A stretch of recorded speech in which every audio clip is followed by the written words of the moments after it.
আসসালামু আলাইকুম ওয়া রাহমাতুল্লাহি ওয়া বারাকাতুহু। আলহামদুলিল্লাহি ওয়াহদা ওয়া সলাতু ওয়াসসালামু আলা আবদিহিল মুস্তাফা আল মুস্তাফা ওয়া আলা আলিহি ওয়া সাহবিহি রাশাদা। বন্ধুরা, আরডি প্রেজেন্স দি ইসলামিক পডকাস্ট থেকে স্বাগত জানাচ্ছি মাসুম বিল্লাহ বিন রেজা। আজ আমার সাথে কোহোস্ট হিসেবে রয়েছেন বিশেষ ইসলামী চিন্তাবিদ, শিক্ষাবিদ, গবেষক, লেখক ডক্টর আব্দুল মতিন মাদানী। আসসালামু আলাইকুম ওয়া রাহমাতুল্লাহি ওয়া বারাকাতুহু। ওয়া আলাইকুম আসসালাম ওয়া রাহমাতুল্লাহি ওয়া বারাকাতুহু। শাইখ কেমন আছেন? আলহামদুলিল্লাহ, আপনি কেমন আছেন? আলহামদুলিল্লাহ। শাইখ, আজ আমরা যে বিষয় নিয়ে কথা বলবো সেটা হচ্ছে ক্যারিয়ার পছন্দের দিনদারিতা। শুরুতে যেটা নিয়ে কথা বলবো, হালাল রুজি অন্বেষণে ইসলাম কি বলছে? জি, আলহামদুলিল্লাহ ওয়াহদা ওয়া সলাতু ওয়াসসালামু আলা মান লা নাবিয়্যা বা'দা।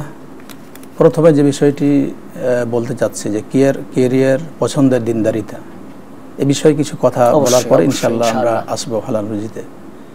ক্যারিয়ারে আসলে বিষয়টি বিশেষ করে আমরা যারা যুবক আর যুবতী আছে, মা বোনেরা আছে, তারপর ভাই, কেউ ছেলে, কেউ হয় ছেলে অথবা বন্ধু, কেউ বাপ, যাই হোক যে অবস্থায় যারা আছে, প্রতিদিনের পুষ্টির চাহিদা পূরণে পরিপূর্ণ আস্থায় আরডি UHT মিল্ক, ভালোবাসার বিশুদ্ধতায়।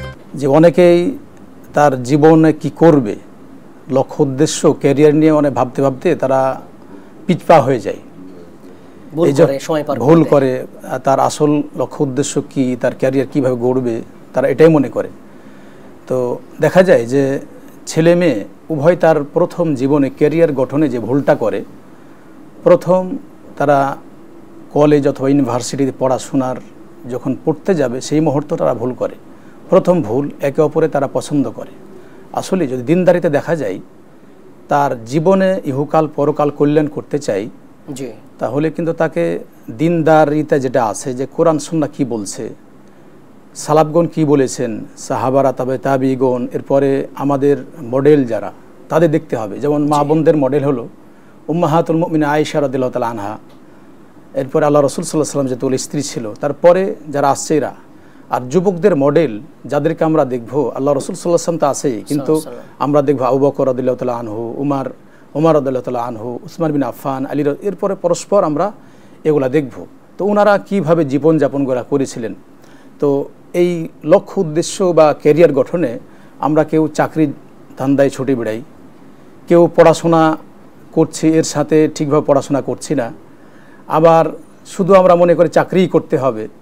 এই সবগুলা পড়াশোনা করার ক্ষেত্রে আমাদের একটা ভুল হয়। পড়াশোনা করলেই যে আপনাকে চাকরি করতে হবে, এই জন্য জীবন দিতে হবে, এটা কিন্তু ভুল। এটা ভুল।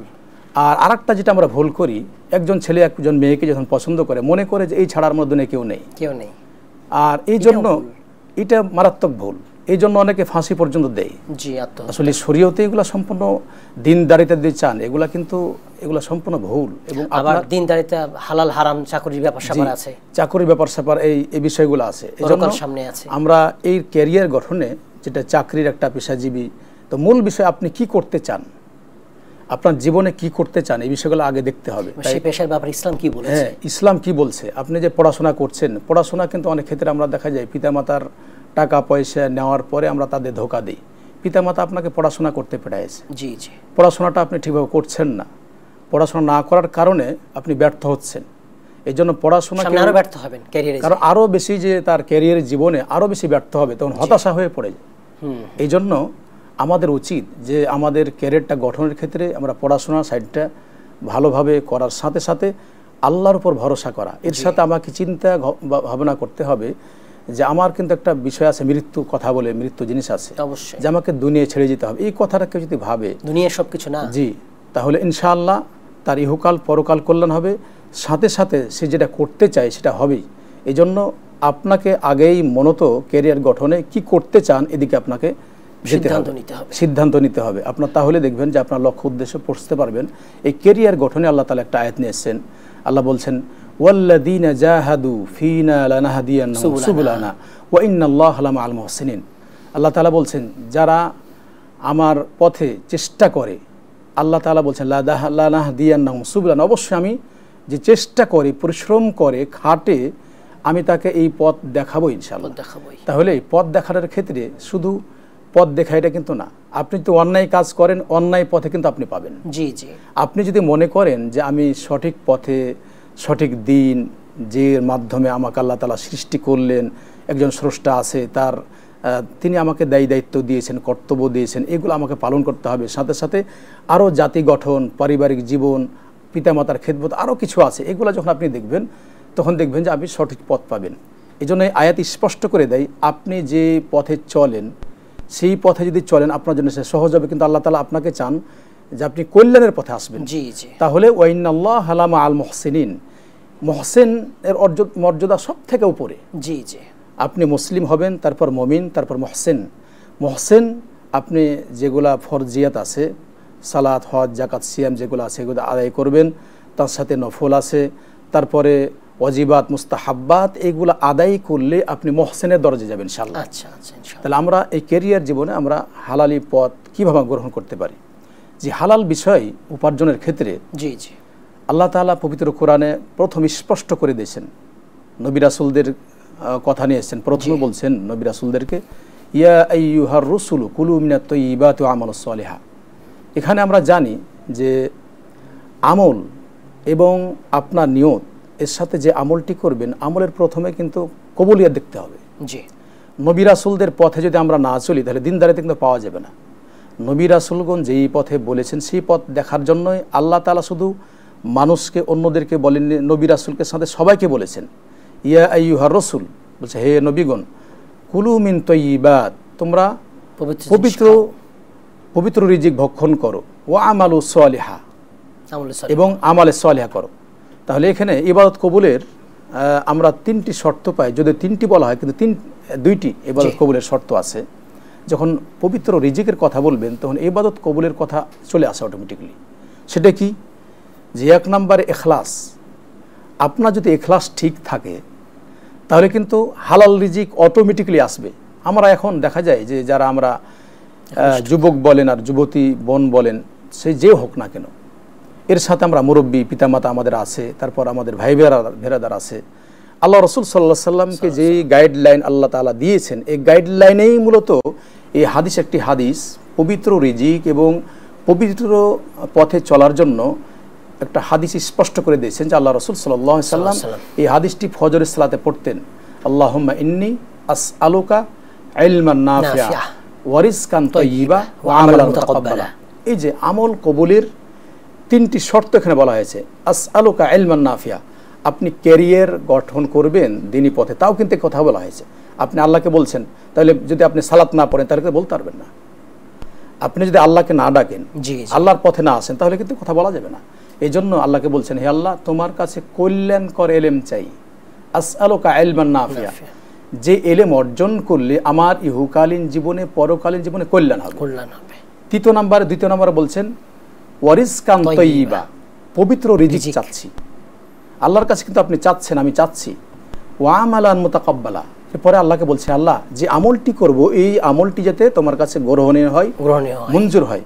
এই জন্য এই কথাই আল্লাহ তাআলা আল্লাহ রাসূল সাল্লাল্লাহু আলাইহি ওয়াসাল্লাম, নবী রাসূল যতগুলো ছিলেন সবাইকে রাসূল শব্দ এসেছে যে তোমরা পবিত্র রিজিক ভক্ষণ করো আর আমালে সালিহা করো। আমালে সালিহা, যে আমলটি কবুল হয়। আমরা একটা বলি কথা যে আমল, শুধু আমল, কিন্তু শুধু আমল কিন্তু না। আমল যে আমরা বলি সার্ভিস, যে কোনো কাজকে আমল বলা হয়, কিন্তু এই কাজের সাথে যে কাজটি কবুলিয়াত হবে, আমালে সালিহা হবে, সেটি আল্লাহ তাআলা কবুল করবেন।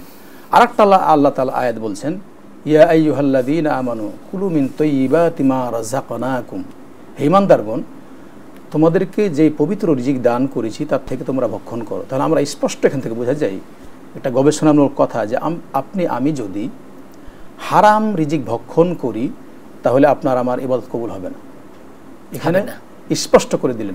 এই বিষয়ে আবু হুরায়রা রাবি তিনি বলছেন, আল্লাহ রাসূল সাল্লাল্লাহু আলাইহি সাল্লাম বলেন, ওয়া ইন্না আল্লাহ আমারাল মুমিনিন ওয়া আমারা বিহি আল মুরসালিন, আল্লাহ তাআলা মুমিনদেরকে আদেশ করেছেন এবং নবী রাসূলদের আদেশ করেছেন। তারপরে দুইটা আয়াত যে বললাম, ইয়া আইয়ুহার রাসূলু কুলু মিনাত তাইয়্যিবাতি ওয়া আমালুস সালিহা, যে তোমরা পবিত্র রিজিক খাও, আমালে সালিহা করো।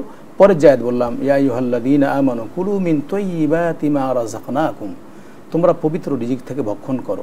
তারপরে আল্লাহ রাসূল সাল্লাল্লাহু আলাইহি ওয়াসাল্লাম বলছেন, এরপর আয়াত উল্লেখ করার পরে তিনি বলছেন যে মুসাফির একজন ব্যক্তি আসার পরে, মুসাফির এমনি যদি আপনি হন, দূর থেকে আসেন বাসে বা ট্রেনে, তারপর ধুলোবালি, চোখ মুখ কেমন যেন আন্ধার হয়ে যায়।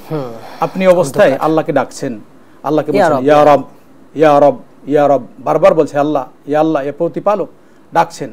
অথচ আল্লাহ রাসূল সাল্লাল্লাহু আলাইহি ওয়াসাল্লাম বলছেন মাতআমুহু হারাম, তিনি যা ভক্ষণ করেন সেটা হারাম। হারাম ভক্ষণ করেন। মাশরাবুহু হারাম, যা পান করেন সেটাও হারাম। সেটাও হারাম। ওয়া মালবাসুহু হারাম, পোশাকটাও যে পোশাকটা তিনি পরেন সেটাও হারাম।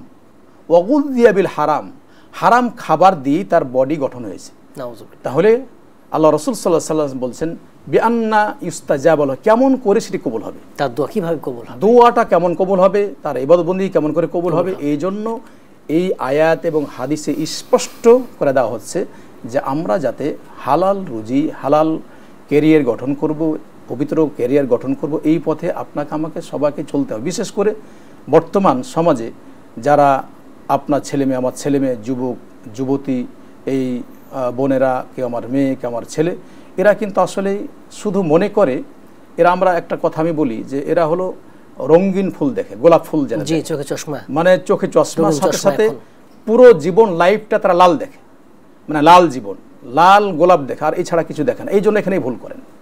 আবার হালাল হারাম দেখেন, খালি পয়সা, হালাল হারাম শুধু কোথায় কোন পথে টাকা আসবে এই পথটা দেখতে যায়, টাকা দেখে, গাড়ি বাড়ি দুনিয়া। টাকা পয়সা আসলেই যে আপনি সেই টাকা পয়সাতে আপনার বরকত হবে এটা কিন্তু না, সুখ শান্তি আসবে এটা না। অনেকে দেখবেন যে অনেক টাকা ইনকাম করে, শান্তি নেই, কিন্তু আসলে শান্তি নাই। শান্তি আল্লাহর পক্ষ থেকে হালাল রুজি যদি হয়, জি, তাহলে দেখবেন অল্প হলেও ইনশাআল্লাহ আপনার এর বারাকা দিবেন, এই বাড়াইয়া দিবেন, এর দ্বারাতে কল্যাণ দান করবেন। আমাদের তো অল্প তুষ্টি হওয়া দরকার, তুষ্টি হওয়া দরকার। এরপরে যে বিষয়টি যে আমাদের অল্প তুষ্টি, আপনি যদি তুষ্টি না হন, মানে বেশি এটা পাবো এটা পাবো এটা করতে থাকলে কিন্তু, এই জন্য আল্লাহ রাসূল সাল্লাল্লাহু আলাইহি ওয়াসাল্লাম একটি দোয়া পাঠ করতেন, আল্লাহুম্মা ইন্নী আউযু বিকা মিন ইলমিন লা ইয়ানফা ওয়া মিন কলবিন লা ইয়াখশা ওয়া মিন নাফসিন লা তাশবা। আল্লাহ রাসূল সাল্লাল্লাহু আলাইহি ওয়াসাল্লাম পর্যন্ত এই দোয়া করতেন, হে আল্লাহ এমন জ্ঞান দিও না যেটা উপকারী না, মানে কল্যাণ হয় না, ইলমিন লা ইয়ানফা ওয়া মিন কলবিন লা ইয়াখশা, এমন অন্তর দিও না যেটা তোমার ভয় হবে না, মানে অন্তর দাও, এমন ইলম দাও যে ইলম দ্বারাতে কল্যাণ হবে, এমন অন্তর দাও যে অন্তর তোমাকে ভয় করবে। আপনি কোথাও অন্যায় কাজ করতে যাচ্ছেন, অন্যায় কাজের প্রথমে আপনি যদি আল্লাহর ভয় আপনার থাকে অন্তরে, তাহলে নিশ্চিত আপনি এই স্থান থেকে দূরে সরে যাবেন না, এটা কাজ করা যাবে, অন্যায় করতে পারবেন না, এই অন্যায় কাজ আদৌ আপনার দ্বারাতে হবে না। এর সাথে অমিন নাফসিন লা তাশবা, আপনি টাকা পয়সা অনেক ইনকাম করলেন কিন্তু আপনার আত্মতৃপ্তি পাচ্ছে না, পরিতৃপ্ত হচ্ছে না, আপনার এই যে কষ্ট লেগেই থাকছে, আপনার দুর্ভোগ লেগেই থাকছে টাকা পয়সা, তার মানে আপনার কিন্তু আসলে এই রিজিকটি পবিত্র না, এর সাথে আল্লাহর সাথে আপনার সম্পর্ক নেই, এই জন্য অবস্থা। যে আরও বিষয়গুলো হালাল রুজি সম্পর্কে আমাদের আরও কিছু হাদিস স্পষ্ট আছে। নু'মান বিন বাশির তিনি বলছেন, আল্লাহ রাসূল সাল্লাল্লাহু আলাইহি ওয়াসাল্লাম বলেন, আল হালালু বাইয়িন ওয়াল হারামু বাইয়িন, হালাল স্পষ্ট, হারামও স্পষ্ট। এরপরে উদাহরণ দিয়ে স্পষ্ট করে দিলেন, যদি হালাল স্পষ্ট, হারামও স্পষ্ট, আর আপনারা যদি অস্পষ্ট জিনিসের প্রতি ঝুঁকে পড়েন, তাহলে কিন্তু আপনি হারামে পতিত হয়ে যাবেন। আর যদি আপনি স্পষ্টর দিকে ঝুঁকে পড়েন, তাহলে আপনার দিন, ইজ্জত, সম্মান আল্লাহ তাআলা রক্ষা করবেন। উদাহরণ দিয়ে বলছেন যে প্রত্যেক যিনি মালাক, বাদশাহ বা প্রত্যেক আমাদের বলেন প্রধানমন্ত্রী বা মাননীয় প্রধানমন্ত্রী বা প্রধান উপদেষ্টা বা যিনি দেশ চালান, ইনার কিন্তু একটা সংরক্ষিত এলাকা আছে। এই সংরক্ষিত এলাকাতে অনুমতি ছাড়া প্রবেশ করা যায় না। ওনার রুমে এমনিতে আপনি গিয়ে যে প্রবেশ করতে পারবেন না, আগে অনুমতি লাগবে, আপনি কোথা থেকে এসেছেন, আপনার কাজকর্ম কেন এসেছেন জিজ্ঞেস করবে, তারপরে অনুমতি দিলে আপনি প্রবেশ করতে পারবেন। ওই হাদিসে আল্লাহ রাসূল সাল্লাল্লাহু আলাইহি ওয়াসাল্লাম স্পষ্ট করে দিয়েছেন যে আল্লাহর সংরক্ষিত এলাকা হলো যে আপনার হারাম বিষয়গুলা। যেমনটি উদাহরণ দিয়ে দেখা যায় যে আমরা গ্রামগঞ্জে আমরা দেখবো যে যেখানে ধান চাষ হয়, যদি আপনি গরু নিয়ে যান, তাহলে গরু যে ধানের চাষের জমি আছে, এই জমির পাশ দিয়ে যদি আপনি যান, তাহলে গরুতে কিন্তু মুখ দিয়ে দিবে, ধানে মুখ দিয়ে দিবে। এই জন্য হারামের পার্শ্বে যদি আপনি যান, তাহলে কিন্তু হারামে পতিত হওয়ার সম্ভাবনা আছে। আপনি মনে করছেন যে না, আমি এইটাতে প্রবেশ করব না। যেমন ধরুন যে সমাজে আমি বেশিরভাগ সময় দেখি যে এখন বর্তমান যেহেতু সিয়াম, এই জন্য কষ্টও লাগে যে অনেক বাপজান মুরব্বী মানুষ, দাড়িও পেয়ে গেছে মাশাআল্লাহ, মাথায় টুপি দিয়ে আছেন, কিন্তু বিড়িটা সিগারেট যে টানছেন বাম হাত দিয়ে, এই যে বাম হাত দিয়ে টানছেন, মানে সবগুলা কিন্তু হারামি কাজ করছেন, দুটি হারাম। কারণ আপনার কিন্তু একটা সম্মান আছে। কি সম্মান? যে দাড়ি আপনি রেখেছেন। আর একটা সম্মান যে আপনার বয়স হয়েছে, বয়স হওয়া মানে আপনার সম্মান বেড়ে যাওয়া, দাড়ি পাকা মানে সম্মান বেড়ে যাওয়া, মাথায় টুপি দেওয়া মানে আপনার সম্মান বেড়ে যাওয়া। আপনি যদি এলাকার মেম্বার হয়ে থাকেন আর মাথায় টুপি দেন, দাড়ি পেকে গেছে, আমি এক মেম্বার সাহেব দেখেছি, তাই বলছি, কয়েকদিন আগে দেখলাম ইফতারি করতে গিয়ে, বলছেন উনি হলেন এলাকার মেম্বার। আরডি নিয়ে এলো আসল ফ্রুট পাল্প দিয়ে তৈরি আরডি ফ্রুট ড্রিঙ্কস, লিচু আর অরেঞ্জের দুটি অসাধারণ ফ্লেভার। তো কি আবার মাথায় টুপি সুন্দর, দাড়ি পাকা, বাম হাতে সিগারেট টানছেন ইফতারের পরে আর কি। তা আমি বললাম আসলে কেমন বিষয়টা দেখা যায়, হারাম করছেন, বাম হাতে করছেন, বাম হাত দিয়ে করছে, যে কাজগুলো হারাম। আমাদের অনুরূপভাবে দেখি যুবতী ভাই বোন ছেলে মেয়েদের মাঝে দেখি যে বউটা কিন্তু ভালো পেয়েছে মাশাআল্লাহ। আমি একজন যুবক ভাইকে দেখলাম যে তার বউ হাতে পায়ে মোজা, দেখলাম নিকাব লাগা আছে, কিছুই দেখা, ফুল পর্দান ছিল মেয়ে। তো বোঝা গেল তার স্ত্রী হবে, তাছাড়া এরকম হবে না পারছে। ছেলেটা, যুবক ভাইটা বা ছেলে আমার, তারে দেখলাম যে বেড়ি টানার পরে, সিগারেট টানার পরে গোটা ধোঁয়াটা, পরিপূর্ণ ধোঁয়াটা তার স্ত্রীর মুখের সামনে ছাড়ছে। আসলে এগুলা ক্যারিয়ারের জন্য না, এগুলা খুব ভুল। আপনি সব জিনিসই অন্যায় করছেন। অন্যায় কি? আপনার পরিবার তাকে কষ্ট দিলেন, সে হয়তো বলতে পারে না বিয়ে হয়েছে। কারণ একজন মেয়ে যখন পর্দা করে আর আপনি কিছু এমন কিছু দুর্গন্ধ দেন, কষ্ট পায়, কিন্তু কিছু বলতে পারছে না স্বামীর কারণে আপনাকে হয়তো সম্মান দেয়, এটা শারীরিকভাবে ক্ষতি, যেটা সব দিক নিকোটিন বিষ চলে যাচ্ছে তার এর মধ্যে। এজন্য এই যে হারামে পতিত আপনি হচ্ছেন। কেন বললাম? যে যিনি সিগারেট ধোঁয়া পান করেন, ওনাকে যদি আপনি বন্ধুতারি তার সাথে করেন, উনি একদিন বলবেন ভাইজান একটু নিয়ে দেখেন কেমন অভ্যস্ত হয়ে যাবে। যে উনি কেউ সাব্যস্ত হয়, যে হাদিসে আল্লাহ রাসূল সাল্লাল্লাহু আলাইহি ওয়াসাল্লাম স্পষ্ট করে দিলেন যে হারামের ধারে কাছে আপনি যাবেন না, গেলে কিন্তু আপনি পতিত হয়ে যাবেন। এই জন্য আমরা হালাল রিজিক অন্বেষণ আমরা করি, হারাম থেকে আমরা দূরে থাকি। পরে একটা হাদিস আবু হুরায়রা বলছেন, আল্লাহ রাসূল সাল্লাল্লাহু আলাইহি ওয়াসাল্লাম বলে, এই যুগের কথা এখানে আসছে, এমন একটা সময় আসবে যে সময় কিন্তু আমিনাল হারাম আও হালাল, সে গ্রহণ করবে, যে পয়সাটি গ্রহণ করবেন সেটা কি হালাল পথে আসছে না হারাম পথে আসছে, এটা কিন্তু দেখবে না। বর্তমানে কিন্তু সময়টা চলে এসেছে, মিলে যায় অনেকটাই। মানে অনেক সময় আমরা উপার্জন কি করছি, অনেকেই কাজকর্ম না করে, এই যে জমির কিছু আছে যাদেরকে সিমসার আরবিতে বলা হয়, দালালি করে লাগাই দিলেন, তারপরে এত টাকা লাগবে, এত দাম, আর যা পারবেন আপনি লাভ করতে আপনি সব নিয়ে নেবেন, অথচ অনেক টাকা এভাবে করে। এটা কিন্তু আসলে ইসলাম শরীয়তে প্রতারণা হয়ে যায়, এগুলো প্রতারণার পথে চলে আসে, এগুলো হারাম। তা আপনার দেখা যাচ্ছে যে আপনি টাকা পয়সা ঠিকই ইনকাম করলেন, কিন্তু আপনার বরকত হচ্ছে না, কারণ ইনকামের পথটা কি বৈধ না। এই বৈধ হতে এই জন্য বরকত হয় না। আর আল্লাহ রাসূল সাল্লাল্লাহু আলাইহি ওয়াসাল্লাম হাদিসে বলছেন যে ইন্নাল্লাহা তাইয়্যিবুন লা ইয়াকবালুল্লাহু ইল্লা তাইয়্যিবা, আল্লাহ তাআলা পবিত্র বিধায় তিনি পবিত্র ছাড়া তিনি কিছু কবুল করেন না। এই জন্য আমরা এই বিষয়ের দিকে আমরা লক্ষ্য রাখবো। আবার যদি এইসব দালালি বা জমি বা বিভিন্ন জায়গায় এগুলো প্রতারণা না হয়, দুইটা পক্ষ মিলিয়ে দেয়, সেখান থেকে কিছু তারা দেয়, সেটা তো জায়েজ হতে পারে। এরকম হতে পারে যে প্রতারক হলো না, উনি সত্য কথা বললেন যে আমি এই কাজগুলা করেছি, পারিশ্রমিক হিসেবে আপনি কিছু দিবেন, যদি উনি খুশি হয় পারিশ্রমিক হিসেবে কিছু দেয়, তার পরিশ্রম সময় দিয়েছে, কষ্ট করেছে, সেক্ষেত্রে ইনশাআল্লাহ, বা দুই পক্ষ কেউ প্রতারিত হলো না, জি কারোর পক্ষে যদি এরকম কোনো সমস্যা না থাকে তাহলে করতে পারে। কিন্তু বেশিরভাগই এটা দেখা যায় যে মূল মালিকের কাছে না গিয়ে জমি বিক্রি করা হয়, প্রতারণা করা হয়, এগুলো শরীয়তে ঠিক নয়। আর যদি আপনি উভয় পক্ষে জমি ক্রয় করে দিলেন, দেওয়ার পরে উভয় আপনাকে কিছু উপঢৌকন দিল, আপনার এখানে প্রতারণা কিছু নেই, আপনারা দিলেন, সেটা হাতে হিসেবে দিল, সেটা আপনি নিতে পারেন, পারিশ্রমিক হিসেবে। কিন্তু যদি ধোকার কোনো কাজ থাকে, ধোকা না থাকে, তাহলে জায়েজ হবে, ধোকা থাকলে জায়েজ হবে না, ধোকা থাকলে এটা জায়েজ হবে না, যা পরে যাব ইনশাআল্লাহ আপনাকে বলছে। যে পরের আরো যে বিষয়গুলো আছে এখানে, যে লক্ষ্য নির্ধারণ, লক্ষ্য নির্ধারণ এখানে আছে। লক্ষ্য নির্ধারণ সম্পর্কে আপনার আমার একটা লক্ষ্য আছে, আল্লাহ তাআলা স্পষ্ট করেছেন একটা আয়াতে, ফারিকুন ফিল জান্নাতি ওয়া ফারিকুন ফিস সাঈর। আপনার লক্ষ্যটা কি হবে বলেন তো? আমার এই ছেলে মেয়েদেরকে আমি বলি, কারণ আমার ছেলে কিন্তু এখন বয়স আলেমে পড়ে, ইন্টারমিডিয়েট পড়ে, প্রায় 18 কাছাকাছি প্লাস। তো এই বয়সে যারা আছে তারা আমরা ছেলে মেয়ে, এদেরকে আমি লক্ষ্য করে বলি অনেক ছেলে মেয়ে তারা যেন বললাম যে রঙিন স্বপ্ন দেখে। এই আপনাকে স্বপ্ন দেখতে হবে যে আমি জান্নাতি লোক হব, এটাই কিন্তু লক্ষ্য নির্ধারণ করতে হবে।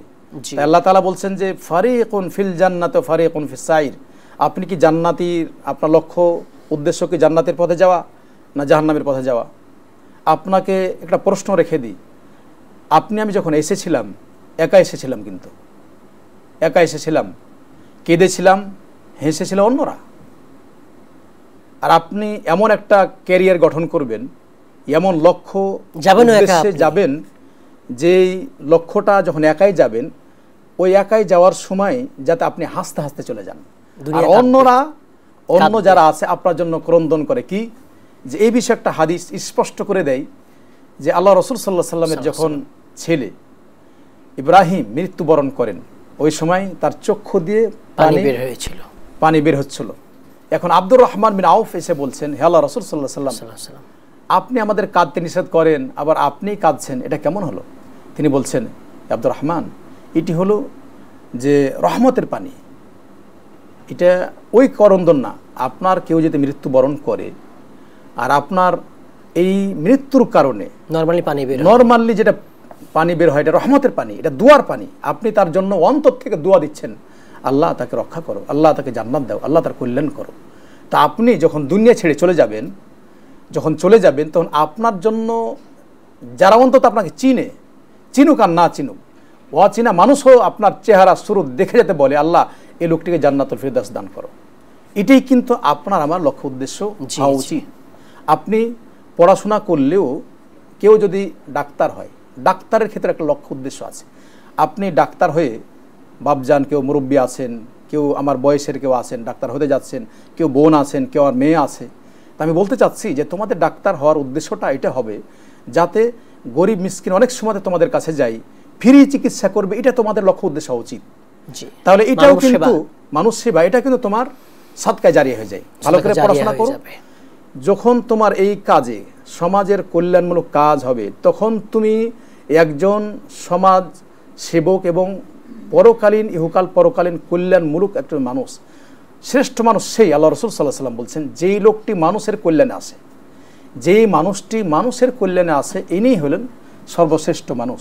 তাহলে যেমন ডাক্তার মানুষের উপকার করতে পারে, অনুরূপভাবে যারা ইঞ্জিনিয়ার হয়ে যান, ইঞ্জিনিয়ার আপনি জানেন যে একটা বিল্ডিং করতে হবে, একটা মসজিদ করা হচ্ছে, আপনাকে ডাকলো, আপনি মসজিদে যা লাগবে করে দেন, কোনো টাকা নেবেন না,